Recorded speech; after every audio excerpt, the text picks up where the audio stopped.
before we get into the evidence for the authenticity of these recordings and how we can conclude that logically there is a language here, let's talk a little bit about the background of the recordings. They were captured by two men during the early to mid-1970s. Ron Moorhead, an investigator and adventurer, and Al Berry, an investigative journalist with a master's in science. It's worth noting that Al Berry was initially highly skeptical of the existence of Sasquatch or of their chances of capturing the audio of such a creature if by chance it did exist. Not that he believed it did. And even after the recordings, he spent literally years seeking out various audio experts and companies to analyze the recordings and prove them authentic or fake.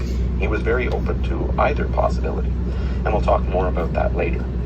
The recordings were captured, again, over multiple years in a remote area of the Sierra Nevada mountains. They involved multiple encounters with purported Sasquatch beings. There was food gifting involved and use of primitive camp setups to encourage repeated visits by these beings. Encouragement that was, by all accounts, highly successful. As I mentioned, the recordings were captured throughout the early to mid-1970s, specifically 1971 through to 1974. Some details about the location. The two men were at least 10 miles away from the nearest roads, and even those roads were only small logging roads. There was no serious access. They were high in elevation in the Sierra Nevadas.